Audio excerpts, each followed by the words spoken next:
దేశవ్యాప్తంగా వాతావరణం ఒక్కసారిగా మారిపోయింది. వర్ష బీభత్సం కొనసాగుతుంది. నిన్న బుధవారం రోజు వివిధ ప్రాంతాల్లో భారీ వర్షాలు కురిశాయి. హైదరాబాద్, తెలుగు రాష్ట్రాలతో పాటు దేశంలోని మిగతా ప్రాంతాలలో కూడా బీభత్సమైనటువంటి వర్షం కురిసింది. కేవలం దక్షిణాది మాత్రమే కాకుండా ఢిల్లీ, పంజాబ్, జమ్మూ కాశ్మీర్ సహా వివిధ రాష్ట్రాలలో కూడా ఈ దుర్గాల బీభత్సం సృష్టించాయి. దీనికి తోడు వడగళ్లతో కూడా భారీ వర్షం కురిసింది. సో ఈ నేపథ్యంలో ఒక భారీ ప్రమాదం అయితే కనిపించింది. త్రుటిలో ఆ భారీ ప్రమాదం నుంచి పెను ప్రమాదంగా మారకుండా తప్పించుకుంది. ఇండిగో విమానానికి భారీ ప్రమాదం తప్పింది. వడగళ్ల వాన బీభత్సం నేపథ్యంలో ఈ విమానం భారీ కుదుపునకు లోనైంది. పరిస్థితి గమనించినటువంటి పైలట్ వెంటనే అత్యవసర ల్యాండింగ్ చేశారు. అయితే విమానం ముందు భాగం తీవ్రంగా డ్యామేజ్ అయిపోయింది.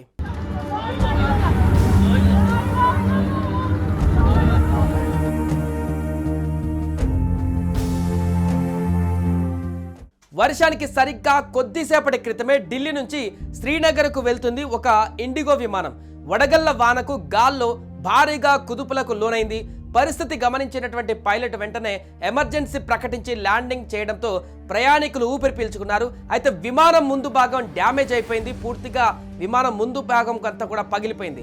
ఈ ఘటన సమయంలో ప్రయాణికులు తీవ్ర భయాందోళనకు గురయ్యారు. దీనికి సంబంధించిన దృశ్యాలు కూడా సోషల్ మీడియాలో వైరల్ అవుతున్నాయి. వారందరూ కూడా ప్రాణ భయంతో ఆ ఫ్లైట్లో గుండెలు పట్టుకొని దేవుణ్ణి గుర్తు చేసుకుంటూ వారు ఎంత బిక్కుబిక్కుమంటూ కూడా ఆ యొక్క విమానంలో వారు గడిపినటువంటి క్షణాలు వైరల్గా మారుతున్నాయి. ఇక కొద్ది గంటల్లో సేపు నిలిపివేశారు. జనరల్గా వర్షాలు పడితే కొద్దిసేపు నిలిపివేస్తారు. కాకపోతే విమాన విషయంలో మాత్రం టేకప్ అయిన కొద్ది నిమిషాలకే ఇక్కడ భారీ వర్షం పడింది. అదే సమయంలో బుధవారం సాయంత్రం ఢిల్లీ నుంచి శ్రీనగర్కు ఇండిగో RE2142 విమానం బయలుదేరింది.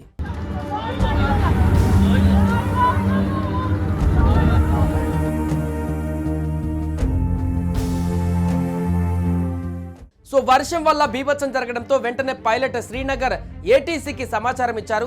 దీంతో ఆ విమానం ల్యాండింగ్కు లైన్ క్లియర్ అయింది. ఈ ఘటనలో విమానం ముందు భాగం దెబ్బతిన్నప్పటికీ విమానం సురక్షితంగా ల్యాండ్ అయినట్టుగా శ్రీనగర్ విమానాశ్రయ డైరెక్టర్ జావేద్ అంజుమ్ తెలిపారు.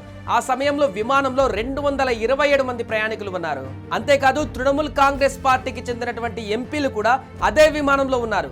వారిలో సాగరిక ఘోష్, డెరెక్ ఓబ్రియన్, మమతా బాల్ ఠాకూర్, నదిముల్ హక్ ట్రావెల్ చేస్తున్నారు.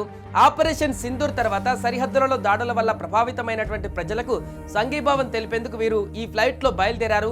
శ్రీనగర్, పూంచ్, రాజౌరిను సందర్శించే ప్రయత్నంలో భాగంగా ఈ ఫ్లైట్ ఎక్కారు. అయితే శ్రీనగర్ నుండి తిరిగి రాత్రి 7 గంటల సమయంలో ఇండిగో విమానం ఢిల్లీకి రావాల్సి ఉంది. అయితే రాత్రి 9:30 వరకు శ్రీనగర్ నుంచి బయలుదేరలేదని ఎయిర్పోర్ట్ వర్గాలు కూడా చెప్పాయి.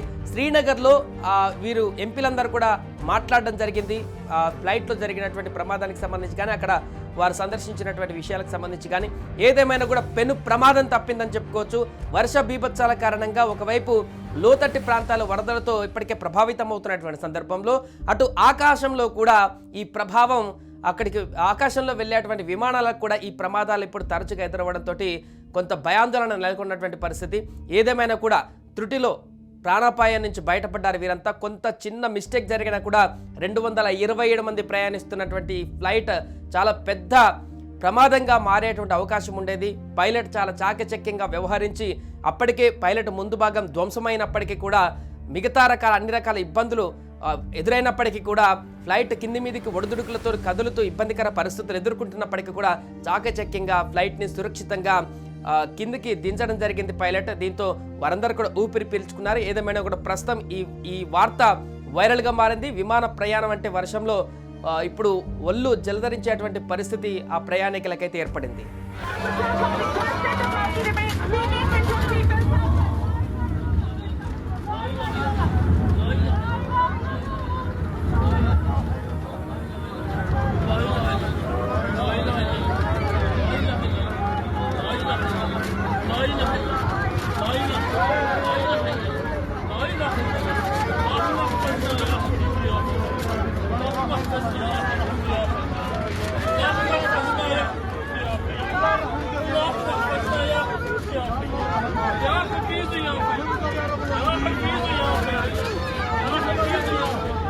Ja,